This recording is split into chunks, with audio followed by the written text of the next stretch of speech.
Hello everyone, I am सुगम। Welcome back. तो कैसे हो आप सब? आई होप आप सब अच्छे होंगे। स्वागत है आप सभी का आपके अपने एसपी स्टडी यूट्यूब चैनल पर। तो गाइस, आज हम आपके लिए लेकर आए हैं सिविक्स के इंपॉर्टेंट क्वेश्चन।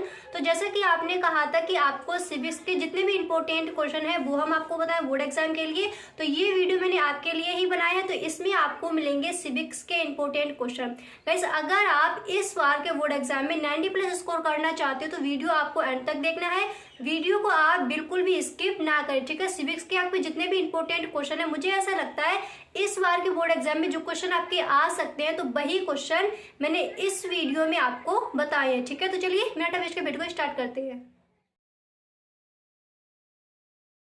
तो देखिए गाइस, वीडियो आपको पूरा देखना है, ओके। वीडियो को आप बिल्कुल भी स्किप नहीं करेंगे। अगर इस बार आप सिविक्स के पेपर में अच्छे नंबर लाना चाहते हैं तो वीडियो आपको पूरा देखना है। और गाइस, अगर आपको वीडियो अच्छा लगे तो वीडियो को एक लाइक ज़रूर कर दें। मैं हर वीडियो में आपको बोलती हूँ, अगर आपको वीडियो अच्छा लगा करे तो प्लीज़ एक लाइक कर दिया करें, ठीक है। तो जैसा भी आप कहते हो वैसा ही मैं करती हूँ। आप कमेंट बॉक्स में कहते हो कि आपको ये चाहिए तो उसी की वीडियो में लेकर आती हूँ। तो आपको भी मेरी थोड़ी सी हेल्प करनी होगी। वीडियो अच्छा लगा करे तो वीडियो को एक लाइक कर दिया करें और वीडियो को अपने दोस्तों में शेयर ज़रूर किया करें, ओके। अब देखिए, सिविक्स के आपके इंपॉर्टेंट क्वेश्चन है वो कौन कौन से। तो देखिए, सबसे पहले मैंने यहाँ पर जो आपके लघु उत्तरीय प्रश्न है, पहले मैं आपको वो बता रही हूँ। लघु उत्तरीय प्रश्न में आपको कौन कौन से प्रश्न इस बार के बोर्ड एग्जाम के लिए तैयार करने हैं, ठीक है।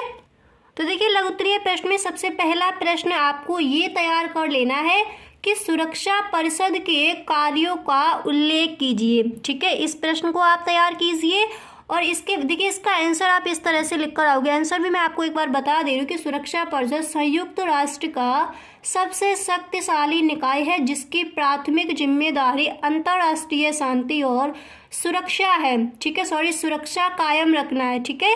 इसकी शक्तियों में शांति अभियानों का योगदान, अंतर्राष्ट्रीय प्रतिबंधों को लागू करना तथा सुरक्षा परिषद के प्रस्तावों के माध्यम से सैन्य कार्रवाई करना शामिल है, ठीक है। इसके बाद आप लिखोगे कि संयुक्त राष्ट्र संघ का एक संगठन जिसके 5 स्थायी सदस्य होते, कौन कौन से? अमेरिका, ब्रिटेन, रूस, फ्रांस और चीन, ठीक है।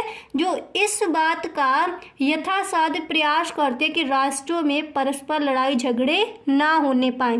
इस तरह से इसका आंसर आप लिख कर आओगे। अब इसके बाद देखिए, जो आपका नेक्स्ट प्रश्न है, देखिए जो नेक्स्ट प्रश्न है वो मैंने यहाँ पर लिया है। ये कई बार आस्क किया गया है बोर्ड एग्जाम में, ठीक है। तो देखिए, आपका जो नेक्स्ट प्रश्न है वो यहाँ पर दिया गया है कि बाबा साहब भीमराव अंबेडकर पर एक संक्षिप्त टिप्पणी लिखिए, ठीक है। ये प्रश्न आपका आ सकता है इस बार के बोर्ड एग्जाम में। तो इसका आंसर बेटा आप इस तरह से लिखोगे कि अंबेडकर का जन्म मध्य प्रदेश के महू नगर में हुआ था। इनका जन्म 14 अप्रैल 1891 में एक सैन्य छावनी में दलित परिवार में हुआ था, ठीक है। इसके बाद आप लिखोगे इनके पिता रामजी मनोजी सकलपाल ब्रिटिश भारतीय सेना के सूबेदार थे। इसके बाद देखिए, आप लिखोगे कि डॉक्टर भीमराव अंबेडकर का एक विख्यात सामाजिक कार्यकर्ता, अर्थशास्त्री, कानूनविद, राजनेता और समाज सुधारक थे, ठीक है। इस तरह से आप लिखोगे। इसके आगे आपको लिखना होगा कि उन्होंने दलितों और निचली जातियों के अधिकारों के लिए छुआछूत और जाति भेदभाव जैसी सामाजिक बुराइयों के खिलाफ संघर्ष किया। ये सबको पता है, जो हमारे भीमराव अम्बेडकर जी हैं उन्होंने जो निचली जात के भेदभाव जैसी सामाजिक बुराइयों के खिलाफ संघर्ष किया है, ठीक है। इसके बाद आप लिखोगे कि उन्होंने भारत के संविधान को तैयार करने में अपना महत्वपूर्ण योगदान दिया है, ठीक है। इस तरह से आप भीमराव अंबेडकर जी के बारे में लिखोगे, ठीक है। थोड़ा आपको और लिख देना है तो आप और देख लेना अपनी बुक में, ओके। थोड़ा बड़ा चढ़ाकर आप लिख कर आओगे क्योंकि जो भीमराव अंबेडकर जी है उनका बहुत योगदान है, ठीक है। संविधान को तैयार करने में भी भीमराव अंबेडकर जी का बहुत योगदान दिया गया है, ठीक है। इसके बाद देखिए, जो आपका अगला प्रश्न है वो मैंने यहाँ पर लिया कि विश्व स्तर पर शरणार्थी समस्या पर एक संक्षिप्त टिप्पणी लिखिए, ओके। तो इसका आंसर आप इस तरह से लिखोगे कि शरणार्थी समस्या वर्तमान में दुनिया के समक्ष एक गंभीर विषय बनकर उभरा है, ठीक है, जिसका कोई पुख्ता समाधान नहीं दिख रहा। आतंकवाद से संघर्ष कर रहा सीरिया एक देश हो गया है। ठीक है, इसके आगे आपको लिखना है जहां प्रत्येक नागरिक के मन में पलायन का विचार एक बार अवश्य आता है। वर्तमान में शरणार्थियों के समक्ष सबसे बड़ी चुनौती आवास या निवास स्थान की है। इस तरह से आपको लिखना है। इसके बाद जो आपका नेक्स्ट प्रश्न है वो मैंने यहाँ पर लिया है। देखिए आपका जो नेक्स्ट प्रश्न है वो आपका दिया गया है कि नव अंतर्राष्ट्रीय आर्थिक व्यवस्था का संक्षिप्त उल्लेख कीजिए। ठीक है, ये आपका प्रश्न दिया गया है। तो इसका भी आंसर आप इस तरह से लिख कर आओगे। देखिए आप स्क्रीनशॉट ले सकते हो। इस तरह से आपको इस प्रश्न का आंसर देकर आना है। इसके बाद देखिए जो नेक्स्ट प्रश्न है वो आपको ये तैयार कर लेना है कि क्षेत्रीय आकांक्षाओं के प्रति भारत सरकार का नजरिया विषय पर संक्षिप्त टिप्पणी लिखिए। ओके, ये आपके सारे अभी लघु उत्तरीय प्रश्न भी हम आपको बता रहे हैं। इसके बाद देखिए आपको कौन कौन से प्रश्न तैयार करने हैं वो हम आपको बताएंगे। अब देखिए आपको अति लघु उत्तरीय प्रश्न बेटा कौन कौन से इस बार के बोर्ड एग्जाम के लिए तैयार करने हैं वो हम आपको बताएंगे। ठीक है, तो देखिए अति लघु उत्तरीय प्रश्न में जो सबसे पहला प्रश्न है वो आपका दिया गया है कि गुटनिरपेक्ष आंदोलन क्या है। देखिए गुटनिरपेक्ष आंदोलन क्या है, तो इसका आंसर आप इस तरह से लिखोगे। देखिए इसका आंसर यहाँ पर दिया गया है।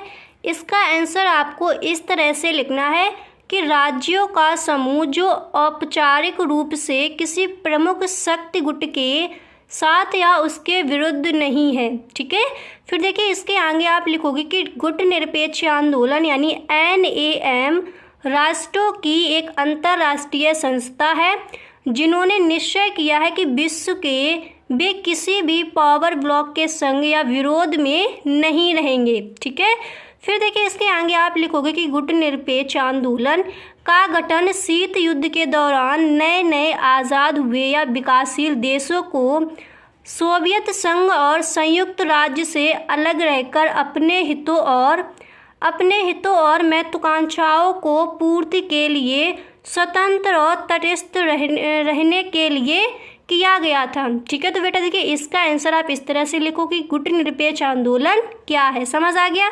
इसके बाद देखिए जो मैंने अगला प्रश्न है वो मैंने यहाँ पर लिया है कि वेपन्स ऑफ मास डिस्ट्रक्शन क्या है। ठीक है, ये प्रश्न कई बार बोर्ड एग्जाम में पूछा गया है। अति लघु उत्तरीय प्रश्न में रखा जा सकता है इस बार के बोर्ड एग्जाम में। तो देखिए इसका आंसर आप इस तरह से लिखोगे कि नई दिल्ली राज्यसभा ने सामूहिक संहार के हथियारों एवं उनसे जुड़ी प्रणालियों के प्रसार के वित्त पोषण को रोकने के प्रावधान वाले विधेयक यानी वेपन्स ऑफ मास डिस्ट्रक्शन को सोमवार को मंजूरी दे दी। यह विधेयक लोकसभा में पहले ही पारित हो चुका था। तो इस तरह से आप इस प्रश्न का आंसर दोगे। इसके बाद देखिए जो आपका नेक्स्ट प्रश्न है वो मैंने यहाँ पर लिया है। देखिए आपका नेक्स्ट प्रश्न यहाँ पर दिया गया है कि आज़ादी के समय रियासतों की संख्या कितनी थी, इन्हें भारत से जोड़ने का श्रेय किसे जाता है। ठीक है, ये प्रश्न आपका दिया गया है। तो देखिए इसका आंसर आप इस तरह से लिखोगे कि 15 अगस्त 1947 को भारत ब्रिटिशों के 200 साल के राज को खत्म कर आज़ाद हुआ था। ठीक है, फिर इसके आगे आपको लिखना है लेकिन आज़ादी के बाद। ठीक है, लेकिन आज़ादी के बाद भारत के सामने सबसे बड़ी चुनौती थी 500 से ज़्यादा रियासतों का भारत विलय। उस वक्त रियासतों के विलय का देश के पहले गृह मंत्री सरदार वल्लभ भाई पटेल और BP मेनन को सौंपा गया था। तो इस तरह से आप उस प्रश्न का आंसर लिख कर आओगे। इसके बाद देखिए जो आपका नेक्स्ट प्रश्न है वो मैंने यहाँ पर लिया है कि पृथ्वी सम्मेलन कब व कहाँ हुआ था। ओके, इसको भी आपको अच्छे से तैयार करना है इस बार के बोर्ड एग्जाम के लिए। तो पृथ्वी सम्मेलन कब व कहाँ हुआ था, तो इसका आंसर आप इस तरह से लिखोगे कि रियो डी जेनेरियो शहर में पहला अंतर्राष्ट्रीय पृथ्वी सम्मेलन सत्र 1992 में 3 से 14 जून में हुआ था। ठीक है, फिर इसके आगे आपको लिखना होगा कि इस शिखर सम्मेलन में भारत सहित 100 से अधिक देशों के प्रतिनिधियों ने भाग लिया था। ठीक है, तो पृथ्वी सम्मेलन कब व कहाँ हुआ था, तो इस आंसर में मैंने आपको बता दिया। इस तरह से आप इसका आंसर लिख कर आओगे। ठीक है, तो गाइस आज के लिए बस इतना ही, मिलते हैं नेक्स्ट वीडियो में। तो जितने भी आपके क्वेश्चन रह गए हैं और एक मॉडल पेपर में आपको सॉल्व कराने वाली हूँ सिविक्स का, तो उस वीडियो को देखना आप बिल्कुल भी ना भूलें। अगर आप चैनल पर पहली बार आए हो तो चैनल को सब्सक्राइब कर ले, बेल आइकन को भी प्रेस कर लेना ताकि वीडियो की जो भी नोटिफिकेशन हो सबसे पहले आपके पास पहुंचे। Okay, thank you.